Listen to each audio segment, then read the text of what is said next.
عقیدہ رسالت محمدی کی وضاحت فرماتے ہیں حضور کی ذات کے بارے میں مسلمان کا کیا عقیدہ ہے. ہمارا یہ عقیدہ ہے رسول اللہ صلی اللہ علیہ وسلم کے بارے میں کہ آپ بشر ہیں, انسان ہیں حقیقت اور ماہیت کے لحاظ سے. آپ حضرت عبداللہ کی اولاد ہیں, حضرت آمنہ کے بطن سے آپ کو اللہ نے جنا ہے, اور آدم علیہ السلام کی اولاد میں سے, نوح علیہ السلام کی اولاد میں سے. آپ کا ایک قوم ہے, جیسے انسانوں کی قوم ہوتی ہے, قبیلہ ہوتا ہے.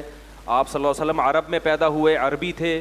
آپ صلی اللہ علیہ وسلم قریش قبیلے سے تعلق تھا اور بنو ہاشم سے تعلق تھا. تو یہ ساری چیزیں بشری مخلوق کے ہیں, اور آپ کی اولاد ہے سادات جن کو کہا جاتا ہے, وہ بھی سب کیا ہیں, بشر ہیں. اور آپ ہدایت کا نور ہیں, جیسے قرآن ہدایت کا نور, علماء بھی ہدایت کے نور, اور آپ صلی اللہ علیہ وسلم بھی ہدایت کے نور ہیں. تو نور ہیں ہدایت کے لحاظ سے. ہاں آپ زیادہ نور ہیں کیونکہ آپ سے جتنی ہدایت پھیلی اتنی کسی سے نہیں پھیلی, اور علماء میں جس سے جتنی ہدایت پھیلے گی اس کو اتنے حساب سے نور کہا جائے گا. سمجھ میں آ رہی ہے بات؟ قرآن نے اللہ نے اپنے آپ کو بھی نور کہا ہے کیونکہ اللہ بھی لوگوں کو کیا دیتا ہے, ہدایت دیتا ہے. تو ہدایت کے لحاظ سے نور ہیں, اور حقیقت ماہیت کے لحاظ سے آپ کیا ہیں, بشر ہیں, انسان ہیں. بالکل ایسے ہی بشریت میں جیسے دوسرے انسان ہوتے ہیں, کیونکہ قرآن میں جگہ جگہ انما انا بشرم مثلکم, میں تمہاری طرح کا بشر ہوں, یعنی بشر ہونے میں تمہارے جیسا ہوں.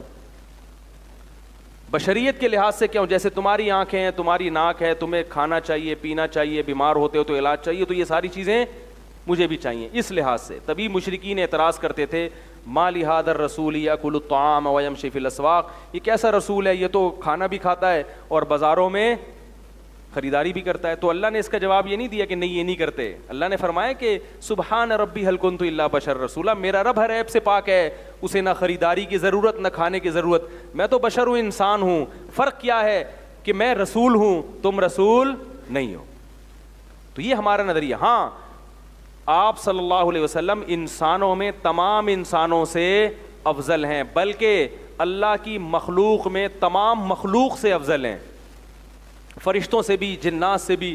جتنی ذی روح مخلوق اللہ نے اس کائنات میں پیدا کی ہے, اس تمام مخلوق سے سب سے بڑا مقام اللہ نے کس کو دیا, محمد صلی اللہ علیہ وسلم کو.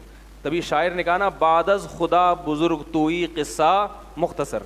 کیسا پیارا شعر ہے. اس نے کہا کیا نبی کی شان میں الفاظ کہوں, الفاظ میرے پاس نہیں ہیں. تو بعد از خدا بزرگ توئی, اللہ کے بعد سب سے بڑا درجہ کس کا ہے, تیرا ہے. لیکن یاد رکھو اللہ تعالیٰ کی ذات اور صفات میں آپ صلی اللہ علیہ وسلم شریک نہیں ہیں. اللہ کی جو ذات ہے وہ مختار کل ہے, مشکل کشا ہے, حاجت روا ہے.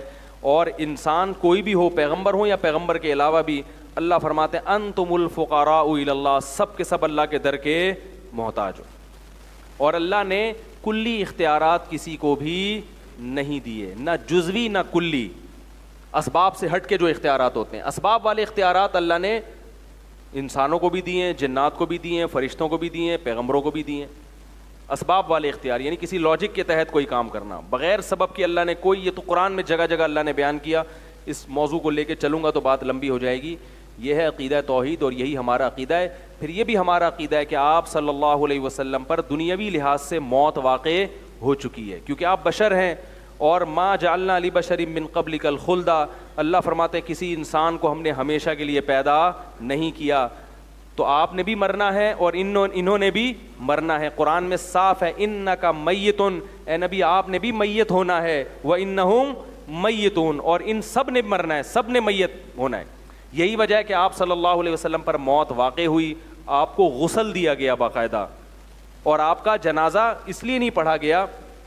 بعض علماء نے یہ مصلحت بیان کی ہے کہ نبی کے لیے دعائے مغفرت جائز نہیں ہے, کیونکہ نبی کے لیے کبھی نہیں اللہ نبی کی مغفرت کر دی, یہ توہین ہے. اس لیے اللہم صلی علی محمد خصوصی رحمت نازل کر. تو جنازہ کی جو نماز ہے وہ کس لیے ہوتی ہے, مغفرت کے لیے. تو نبی کے جنازہ نہیں بلکہ صلاۃ و سلام پڑھا گیا ہے نبی پر, صحابہ کرام نے. ہاں یہ ضرور ہے کہ موت واقع ہوئی تبھی آپ صلی اللہ علیہ وسلم کی بیویوں نے عدت گزاری ہے. عدت تو جبھی ہوتی ہے نا جب شوہر کا انتقال ہو جائے, عدت بھی گزاری ہے آپ صلی اللہ علیہ وسلم کی زوجات نے. اور عدت کے بعد جو ان کو کسی اور نکاح سے اجازت نہیں دی وہ نبی کے احترام کی وجہ سے, کیونکہ اللہ نے اس بات کو پسند نہیں کیا کہ نبی کی بیوی عدت کے بعد بھی کسی سے نکاح کریں. کسی اور کے نکاح میں جائیں, وہ آپ صلی اللہ علیہ وسلم کے احترام کی وجہ سے. ہاں نبی صلی اللہ علیہ وسلم پر دنیاوی لحاظ سے موت واقع ہوئی, مگر اللہ تعالیٰ نے آپ کو قبر میں خاص قسم کی حیات دی ہے جو عام لوگوں کو نہیں ملتی, وہ شہداء کو بھی نہیں ملتی, بلکہ شہداء کی زندگی سے بھی بڑھ کر ایک خاص نوعیت کی زندگی دی ہے. اور اس زندگی کی وجہ سے آپ صلی اللہ علیہ وسلم کی روح مبارک کا آپ کے جسد اطہر سے جو تعلق ہے وہ عام لوگوں کی نسبت بہت قوی ہے. نہیں آ رہی بات سمجھ میں؟ ہر میت کا نا کی روح کا جسم سے کچھ نہ کچھ تعلق ہوتا ہے, لیکن آپ صلی اللہ علیہ وسلم کی جو روح مبارک ہے اس کا جسد اطہر سے بہت قوی اور گہرا تعلق ہے. اس تعلق کی وجہ سے آپ صلی اللہ علیہ وسلم کو قبر میں زندہ کہا جاتا ہے. بات آ رہی ہے سمجھ میں؟ تو یہ برزخی حیات ہے مگر بہت طاقتور حیات ہے. یہ اس معنی میں نبی کو کیا کہا جاتا ہے کہ آپ صلی اللہ علیہ وسلم قبر میں زندہ ہیں. سمجھ میں آ رہی بات؟ کیونکہ یہ عام مردوں کی طرح نہیں ہے بلکہ بہت طاقتور حیات آپ صلی اللہ علیہ وسلم کو دی ہے. کیونکہ جب شہداء کو ملتی ہے وہ حیات, تبھی تو قرآن نے کہا ان کو مردہ گمان بھی مت کرو. تو جب وہ شہداء کو ملتی ہے تو انبیاء کا مقام شہداء سے بڑھ کر ہے. سمجھ میں آ رہی ہے بات؟ تو یہ اہل سنت والجماعت کا عقیدہ ہے جو معتدل ہے.